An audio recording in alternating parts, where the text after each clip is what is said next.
So, I and three of my friends have recently started a homebrew campaign, and this is from halfway through the first session. I was given DM duties this time around.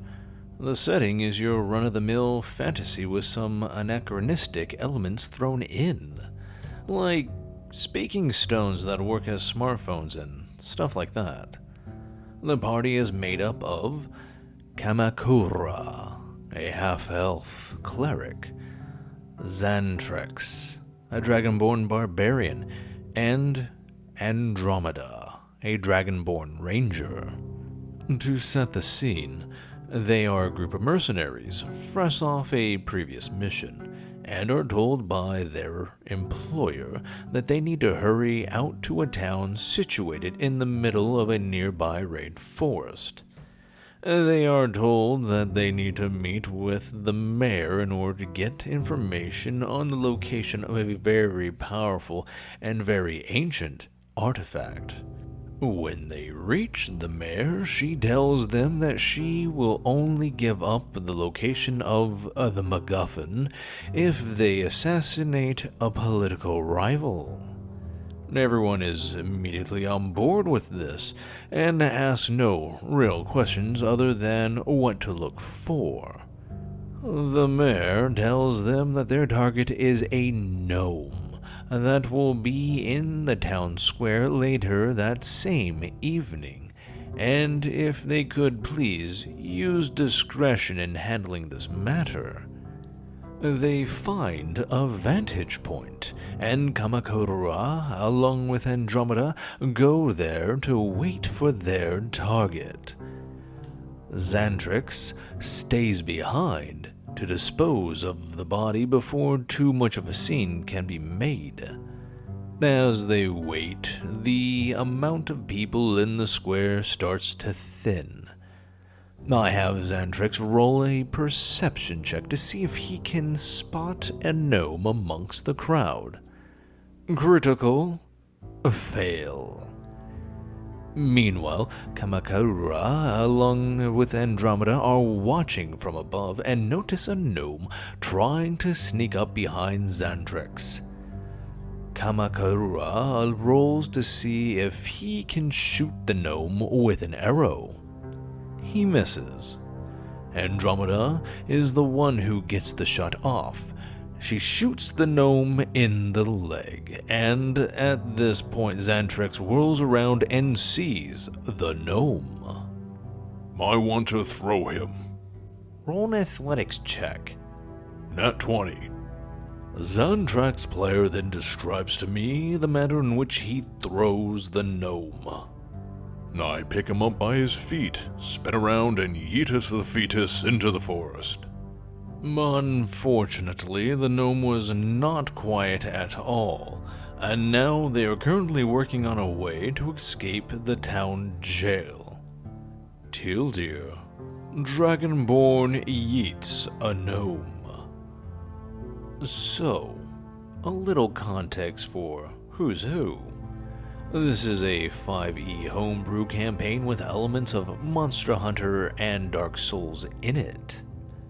We have the following: a Water Genasi bard, an Azamar fighter barbarian, a Warforged artificer with a steel defender, and a Grong monk who speaks telepathically.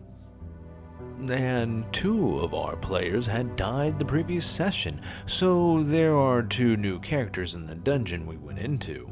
One is a fighter monk and the other is a wizard. Starting this off, we recently got inside the walls of the Lich Queen's castle, so we were moving along. Quite sad that we just watched two of our friends die. And inside we find a dungeon being ran by the vampire lord big bad evil guy the story had been leading up to, though he's not the first or the last big bad evil guy in the campaign. An extra long fight ensues as we proceed to burn through a bunch of spells and abilities and so forth on this extremely powerful guy. He's mind controlling us, absorbing our life forces, and, the usual vampire things. Long story short, we managed to beat him, take a short rest, and move through the castle. We're magically led through the castle by the Lich Queen until we reach her chamber. Another epic fight happens, and though we're almost completely out of abilities and spells, we take out the Lich Queen's minions, and it's down to the wire. One of the new PCs, the wizard, dies. He's gotta roll up a new character next session. We kinda feel bad about that.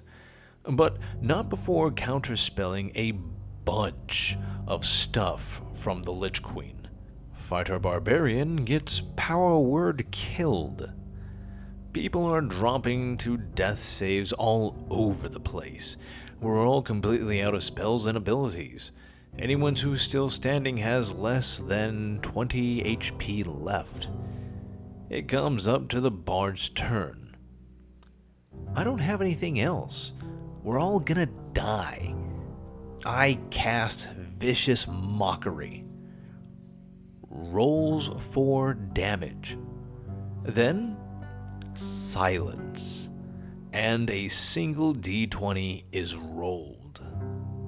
DM. The Lich Queen fails her save and drops dead.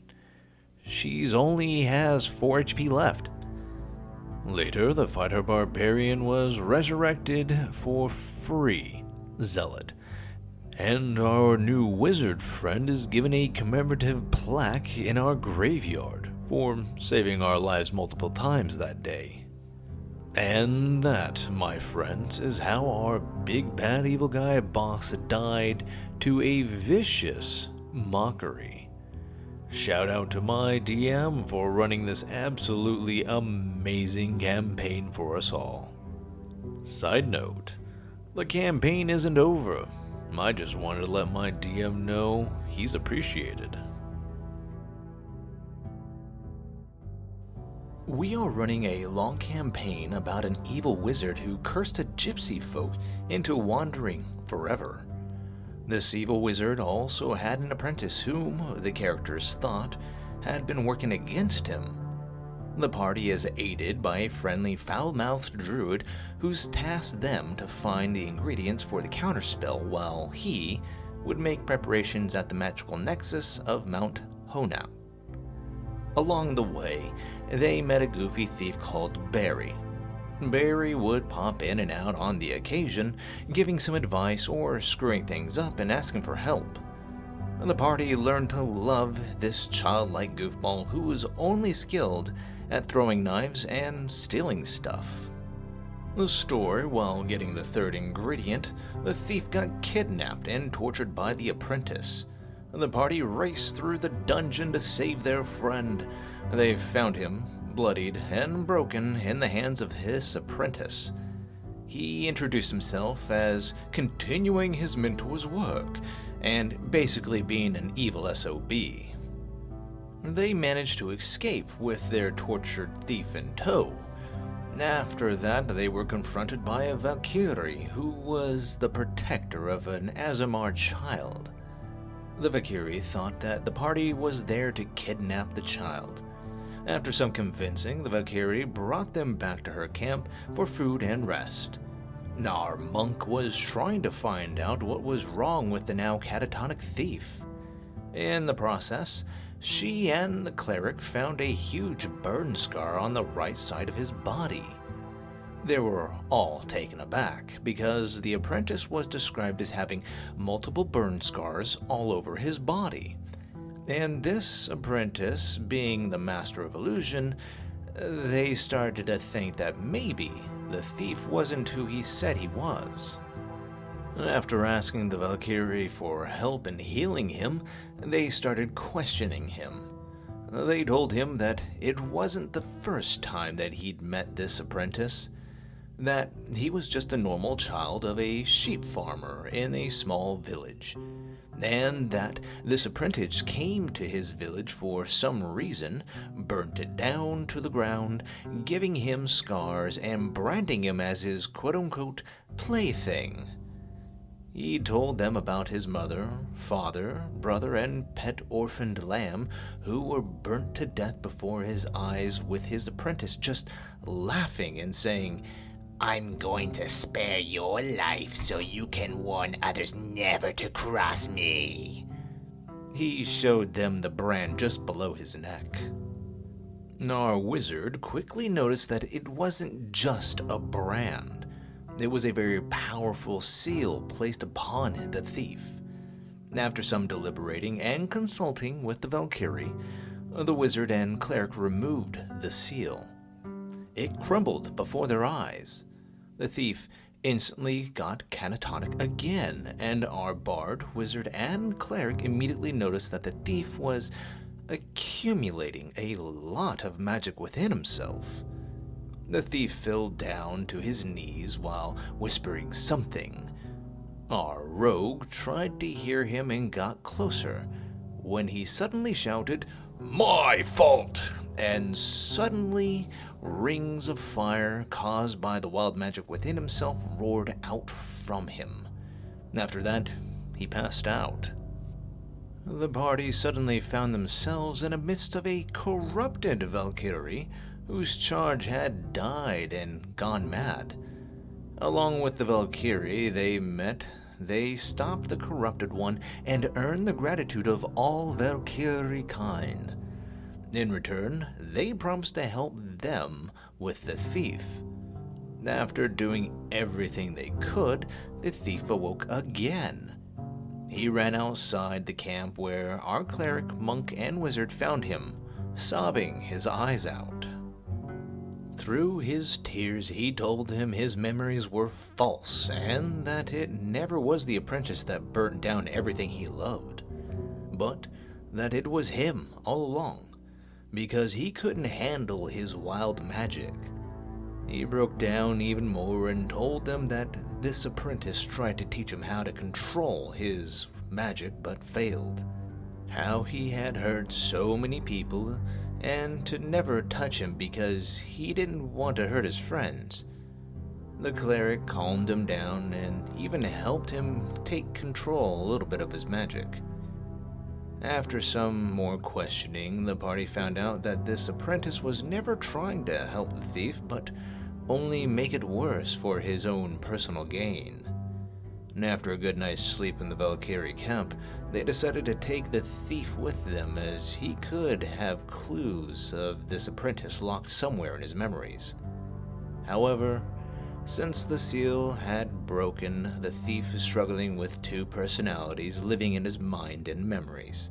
One being the young, abused child who cannot control his magic, and the other being the overconfident goofball thief that he used to be. The very stoic cleric even took a shine to him as a mentor and teacher. And that is the story of how the thief actually gained his first real friend. And I, as the DM, am hoping that he will have a very happy ending in the end. However, as a DM, I know his part to play in the final battle.